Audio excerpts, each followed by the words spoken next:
Ja, das ist wunderbar. Wir dürfen so vor unseren Gott kommen, wir dürfen mutig kommen. Er ist alles, was wir brauchen für das Leben und in Ewigkeit.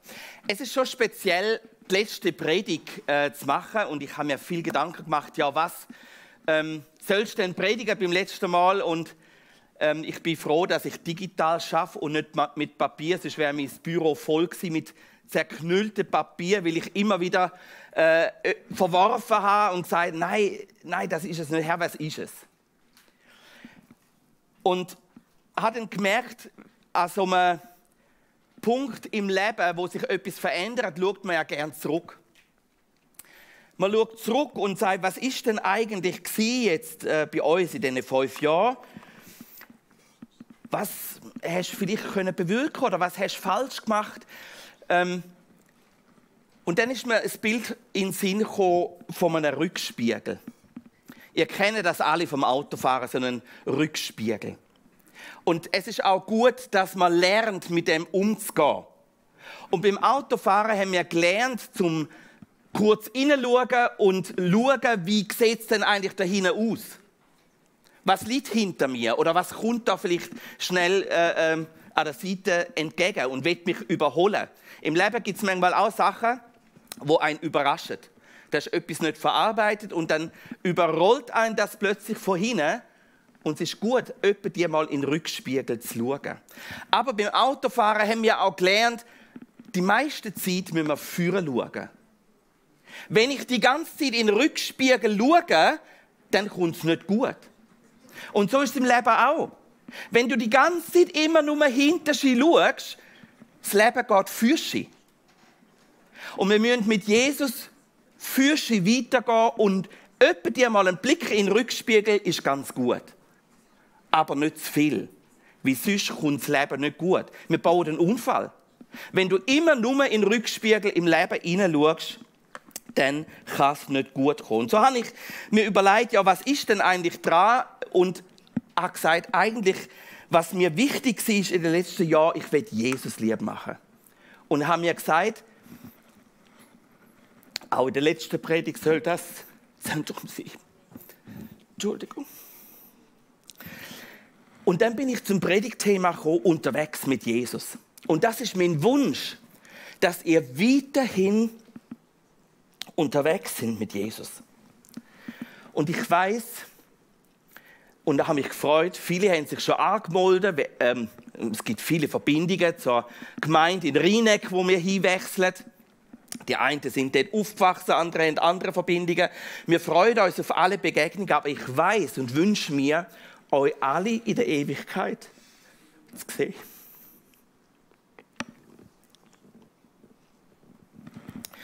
Und das Schöne ist, im Reich Gottes ist es gewaltig. Bei all dem, wo man vielleicht auch zurückschauen und sagen, hey, das habe ich nicht gut gemacht, dass Gott aus all dem Mist, wo wir vielleicht fabrizieren, noch Dünger machen kann. Und das ist gnädig, oder? Darum bin ich so gern mit Jesus auch unterwegs, weil er immer etwas dann daraus macht, wenn ich mich ihm zur Verfügung stelle. Und wo ich mir überlegt habe, Jesus ins Zentrum zu stellen, ist so der Gedanke gekommen, ja, wer ist denn Jesus? Und mir ist ein Bild in den Sinn gekommen, eine Geschichte, wo ein Maler beauftragt worden ist, Jesus zu malen. Und er hat sich in sein Atelier zurückgezogen und hat versucht, Jesus zu malen.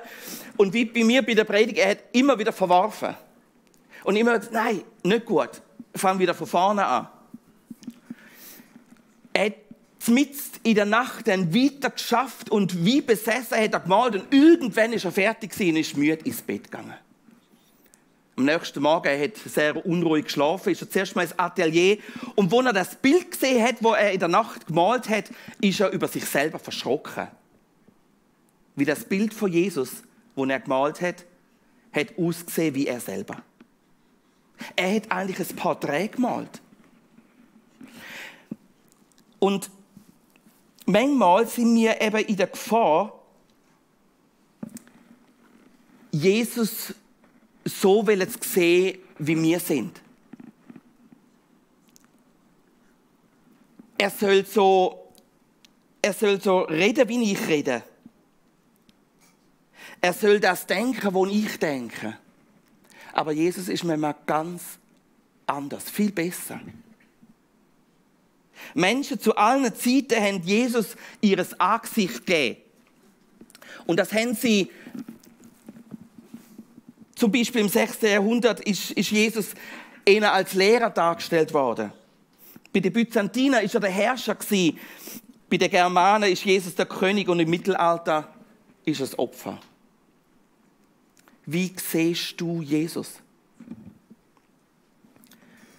Wie ist denn heute? Heute würde man vielleicht das Bild malen, Jesus mit 3-Tage-Bart und Jeans.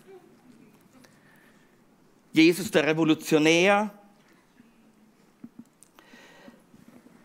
Die einen sehen ihn als Rechtsanwalt in der schwarzen Robe. Jesus der Advokat oder mit dem weißen Mantel der Arzt, der hilft. Und dann ganz modern in den letzten Jahren den Kinofilm Jesus Christ Superstar. Wir wollen Jesus unser Bild aufdrucken, wie wir ihn sehen wollen. Jesus soll aussehen, wie wir aussehen, sagen, was wir können sagen, denken, was wir können denken. Jesus stellt sich in der Bibel immer wieder selber vor und sagt, wer er ist. Ich bin so. Einmal sagt er, ich bin das Brot vom Leben. Und ich will euch mit Ihnen in ein Kapitel, wo er das sagt und wie es dann weitergeht. Das ist Johannes 6, Vers 40. Da lesen wir, denn das ist der Wille meines Vaters, dass wer den Sohn sieht und glaubt an ihn, das ewige Leben habe. Und ich werde ihn auferwecken am jüngsten Tage. Und dann heißt es weiter in Vers 51, ich bin das lebendige Brot, das vom Himmel gekommen ist. Wer von diesem Brot isst, der wird leben in Ewigkeit. Und das Brot, das ich geben werde, ist mein Fleisch für das Leben der Welt. Wahrlich, wahrlich, ich sage euch, wenn ihr nicht esst das Fleisch des Menschensohns und trinkt sein Blut, so habt ihr kein Leben in euch. Wer mein Fleisch isst und mein Blut trinkt, der hat das ewige Leben und ich werde ihn am jüngsten Tage auferwecken. Wer dies Brot isst, der wird leben in Ewigkeit. Und dann steht Jesus, da hat das gesagt. Und er stellt fest, wie die Leute darauf reagieren. Und dann heißt es weiter, ab dem Vers 60, viele nun seiner Jünger, die das hörten, sprachen, das ist eine harte Rede, wer kann sie hören? Es sind viele Leute mit ihm unterwegs, nicht nur die 12. Eine ganze große Gruppe an Leuten, die ihm nachgefolgt sind, die immer wieder hören wollen, was er sagt. Und sie haben gesagt, das ist eine harte Rede, wer kann sie hören? Da Jesus aber bei sich selbst merkte, dass seine Jünger darüber murrten, sprach er zu ihnen, nehmt ihr daran Anstoß? Wie wenn ihr nun sehen werdet, den Menschensohn auffahren dahin, wo er zuvor war. Der Geist ist, der da lebendig macht, das Fleisch ist nichts nütze. Die Worte, die ich zu euch geredet habe, die sind Geist und sind Leben. Aber es sind etliche unter euch, die glauben nicht.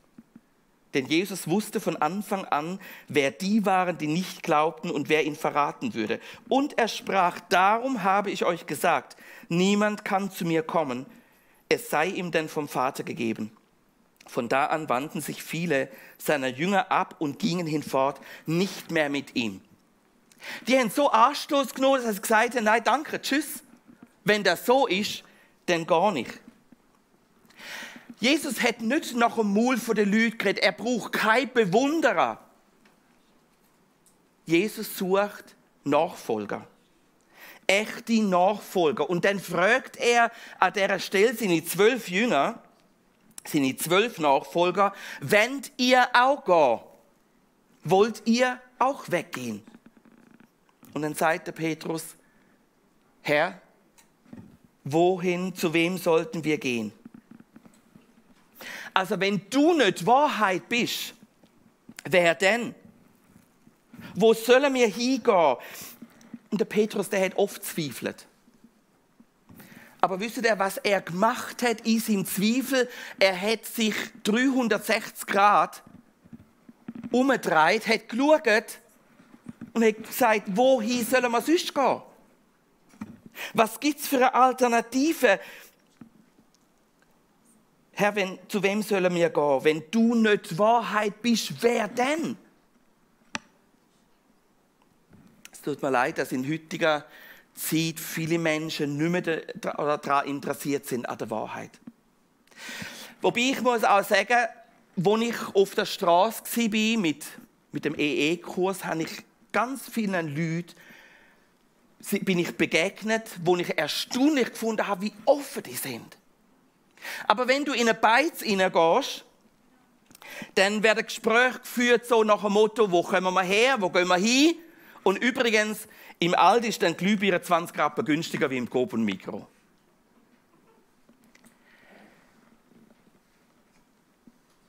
Die Themen werden... Es ist so, wie wenn man über Glühbirne redet. Aber dass einer ehrlich sucht nach Wahrheit, wird viel vernachlässigt heute. Nein, es wird sogar bewusst unterdrückt. Man will es nicht. Und uns wird das auch schon in der Bibel gesagt. Und wenn etwas heute gestorben ist in unserer Zeit, dann ist es die Wahrheit. Paulus sagt im Römerbrief, die Wahrheit wird niedergehalten. Es ist nicht so, dass Menschen die Wahrheit nicht könnten erkennen, aber die Wahrheit wird ganz bewusst niedergehalten. Falls du dich in atheistischen intellektuellen Kreis bewegst, dann gibt es ein paar No-Gos, Tabus, die du nicht sprechen darfst, über die du nicht reden darfst. Zum Beispiel darfst du nicht darüber reden, dass hinter der Schöpfung eine Intelligenz könnte stehen.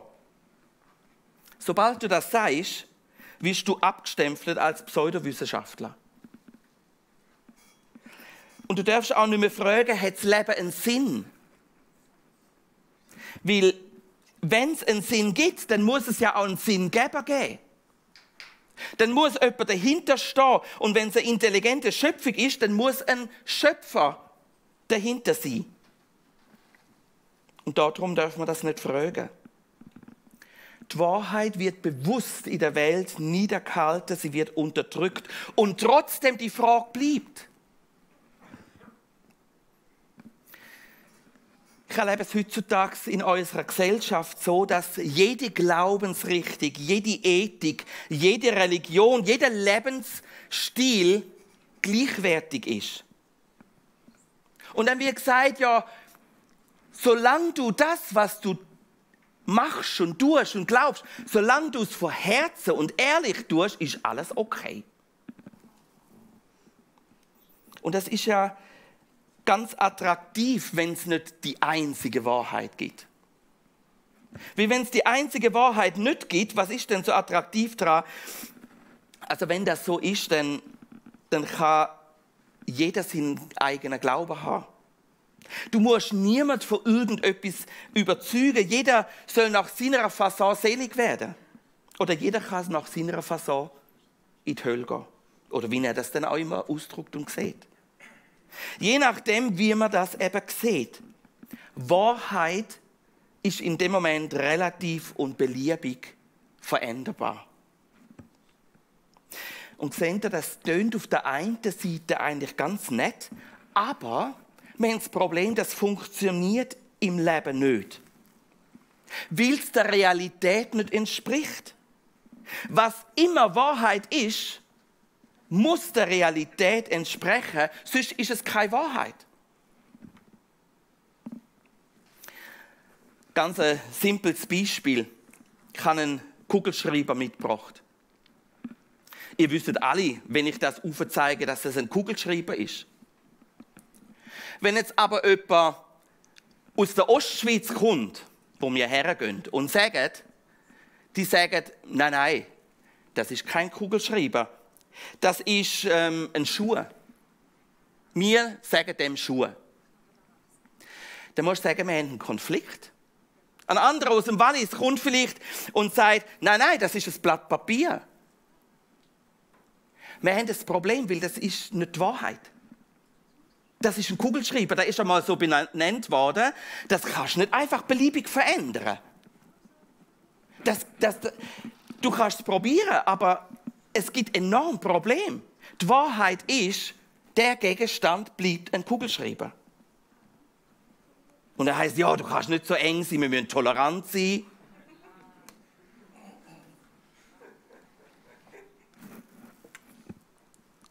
Aber es wäre doch ein heilloses Chaos, oder?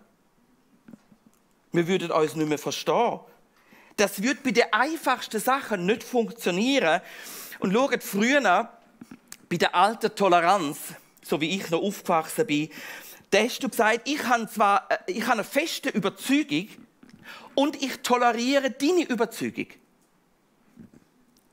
Aber das heißt nicht automatisch, dass ich es gut heiße. Auch wenn ich es toleriere. Es heißt nicht, dass ich sage, es ist gut. Das ist die alte Toleranz, wie man sie verstanden hat. Bei der neuen Toleranz, heute Menschen verstehen unter Toleranz etwas anderes. Toleranz ist heutzutage alle Werte, alle Glaubensrichtungen, alle Lebensstil, alle Wahrheitsansprüche sind grundsätzlich mal alle gleichwertig. Und wenn du das Gegenteil glaubst von mir, ist das genauso gut wie mein Glaube. Ich will euch etwas zeigen mit dem Mikrofonständer. Mit der Toleranz. Weil der Mikrofonständer, der hat auch eine gewisse Toleranzgrenze. Wenn ich das Mikrofon reinstecke, dann hat das Mikrofon auf der einen Seite einen festen Halt. Es steht fest. Es ist festgemacht. Aber ich kann es gleich noch bewegen. Es hat eine Toleranzgrenze, einen Spielraum, wo ich das bewegen kann. Aber wenn ich drüber gehe, über den... ich mache es jetzt nicht. Ich will, dass die materiellen Sachen auch noch funktionieren im Kreuzpunkt und nicht nur die geistlichen. Aber ihr wisst, wenn ich das überreizen würde, dann ist es vorbei, dann ist es kaputt. Es gibt eine gewisse Toleranzgrenze. Das Mikrofon hat einen festen Halt, aber hat einen gewissen Spielraum. Wenn ich jetzt den Mikrofonständer wegnehme und das Mikrofon loslasse, dann ist es haltlos. Dann geht es einfach runter. Dann ist es orientierungslos.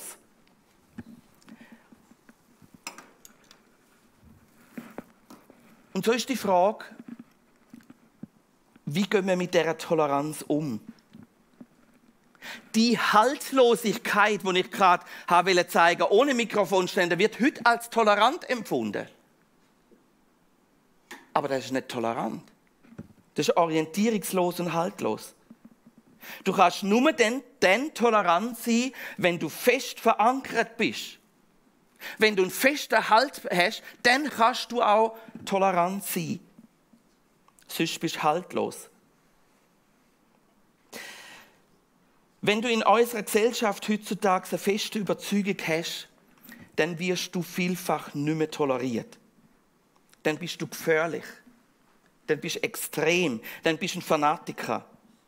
Toleranz wird nur denen gewährt, die an nichts glauben oder die nichts glauben. Sobald du eine feste Überzeugung hast, wirst du nicht mehr toleriert.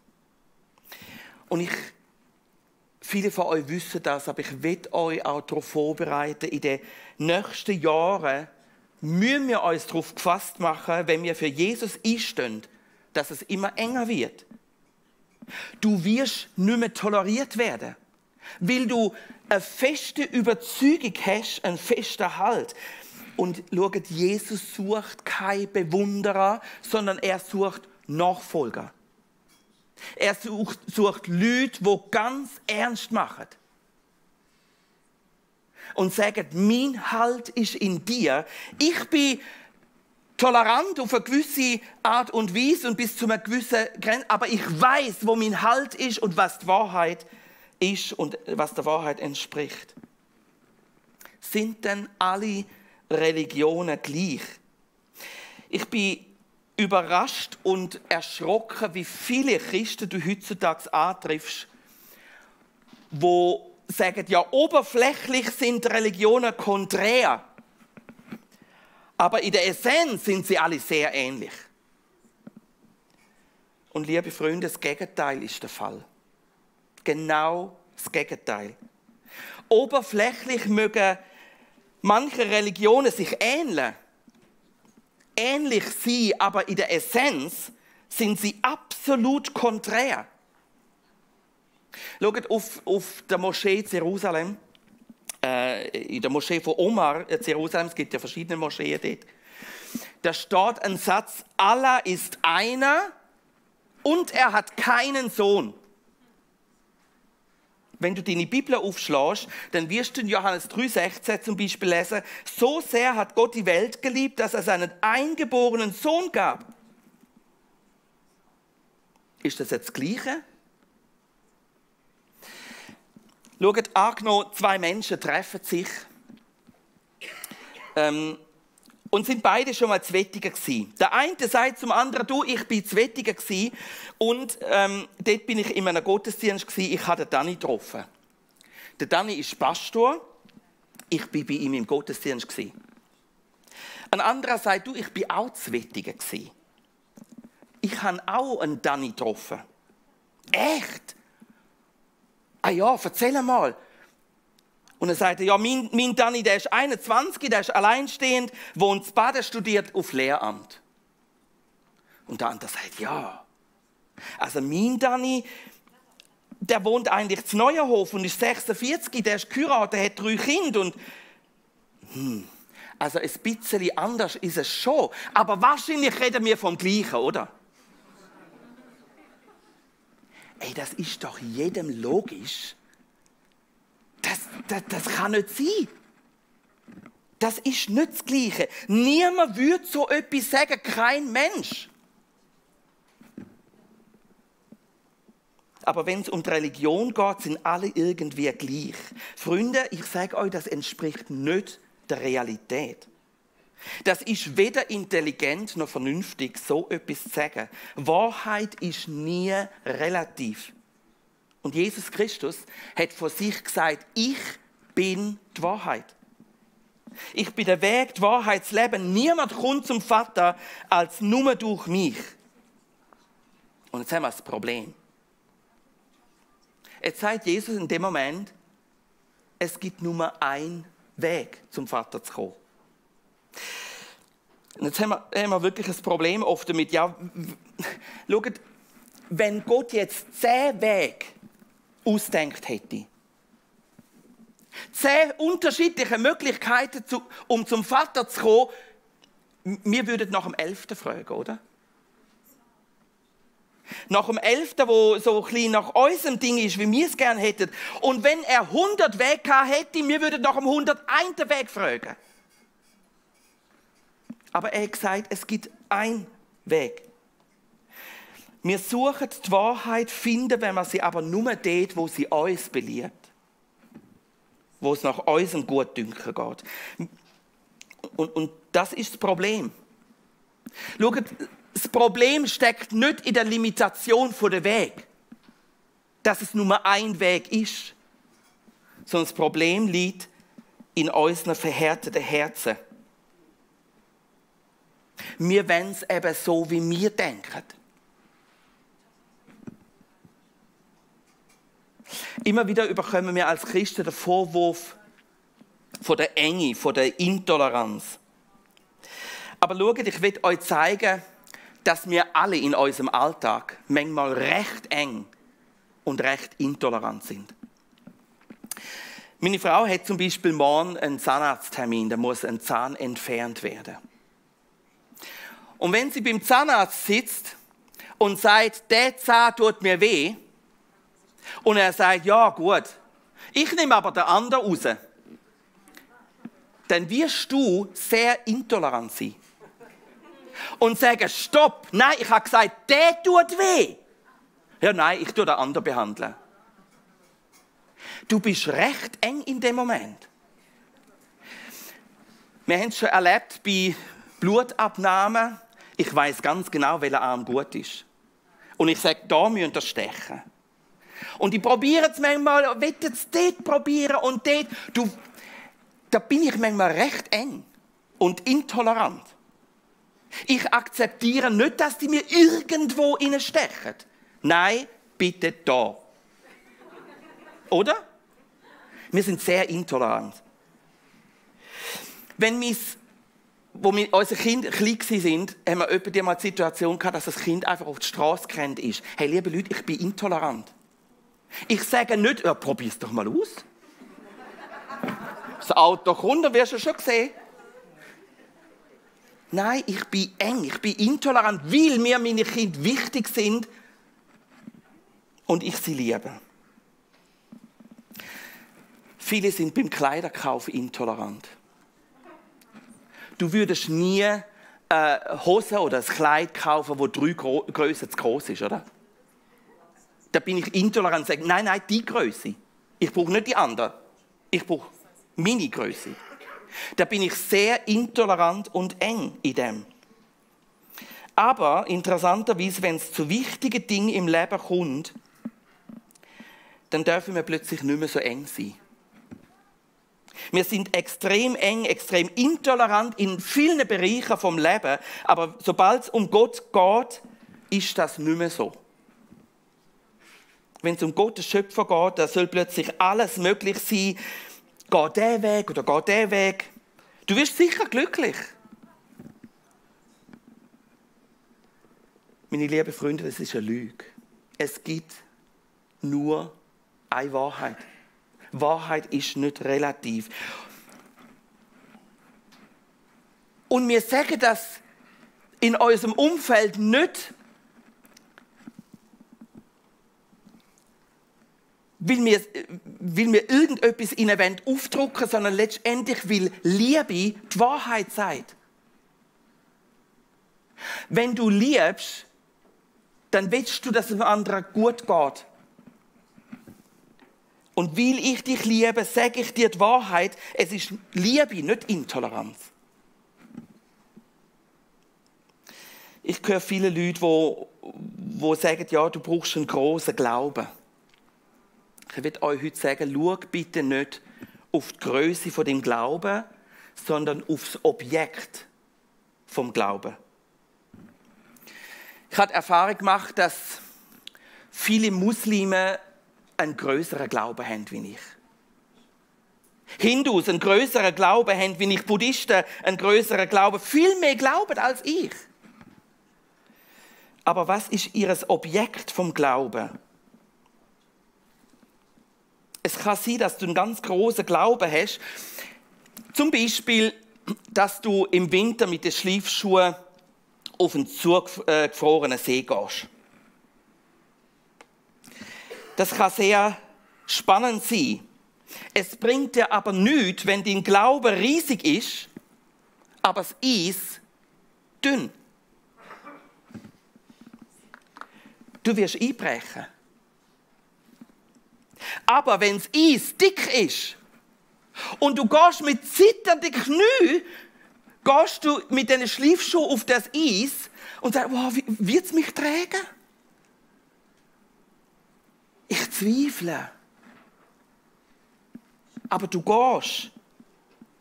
Dann wirst du erleben, wie das Eis dich trägt, weil es dick genug ist. Es kommt aufs Objekt vom Glauben an und nicht auf die Größe von dem Glauben.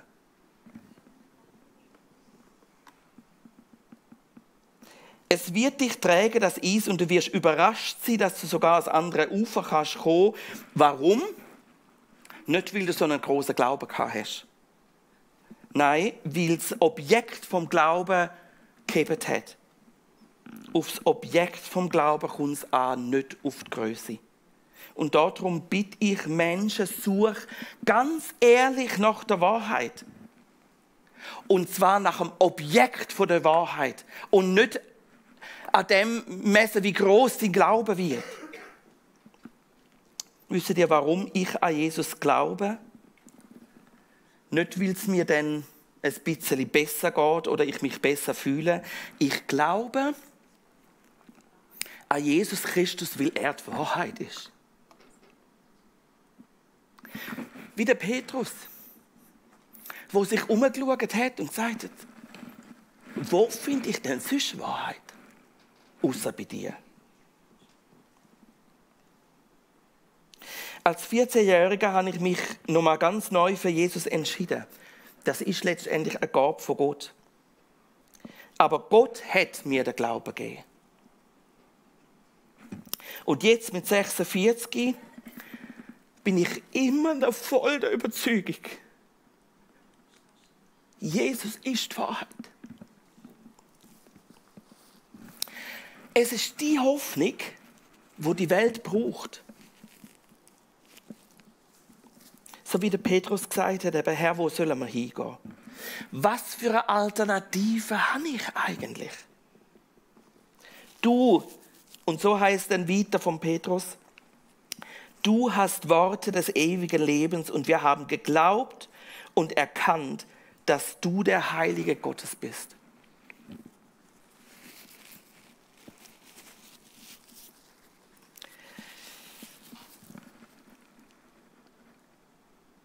Ich wünsche mir für den Rest von deinem Leben, dass du immer mehr kannst staunen über Jesus und fest an ihm bleibst. Manchmal sind wir unterwegs und wissen nicht recht, wo es hingeht. Aber wir haben einen sanften Führer. Einer, der uns durchs Leben begleitet. Ich bin gefragt worden, bei dieser letzten Predigt, ob ich noch ein Lied könnte singen. Und ich habe dann gerne zugesagt und habe mir gesagt, ich will gerne das Lied singen, das mich in der letzten Phase eigentlich begleitet hat.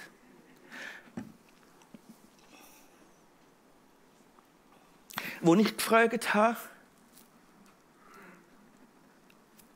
Jesus, wo willst du mich haben? Und jetzt muss ich aufpassen, dass ich überhaupt singen kann. Sorry, ist ein bisschen schwierig. Den deutschen Text haben da vorne, um das Lied mitverfolgen, zum Mitlesen. Und ich wünsche mir, dass es euch mitgeht und dass ihr auch weiterhin unterwegs seid mit unserem Herrn.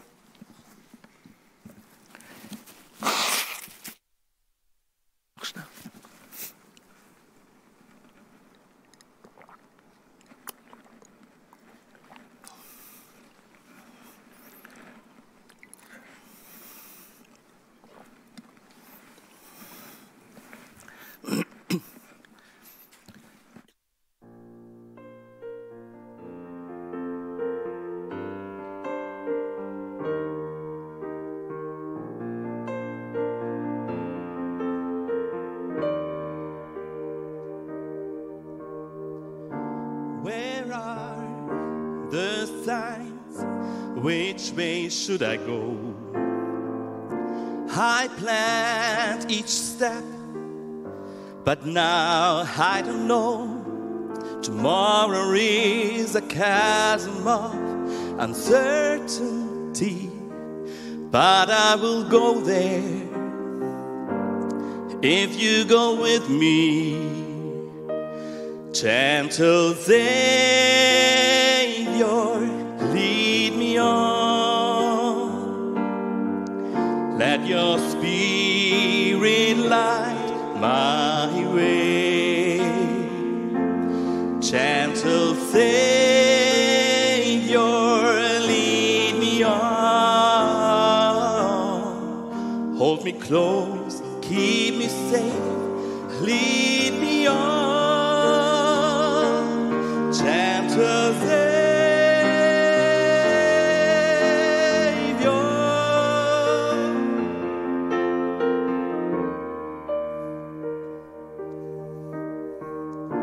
Why can't I walk away from my regrets?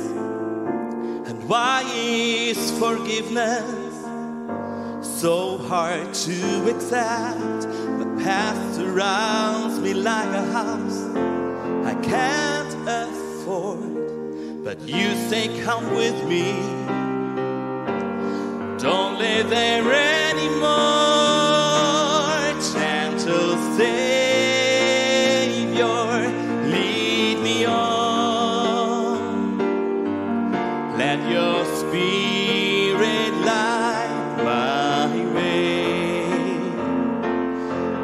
Gentle Savior,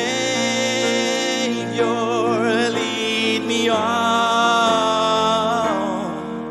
Hold me close, keep me safe, lead me on. Gentle Savior,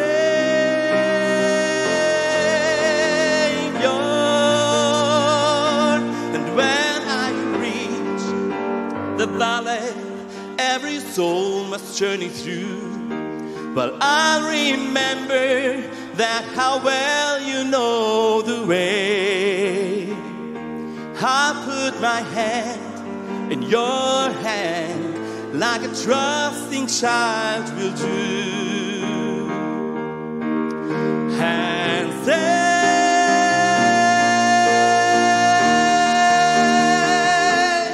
gentle Savior,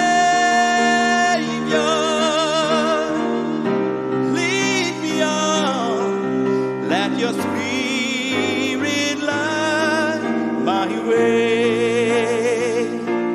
Gentle Savior, lead me on, hold me close,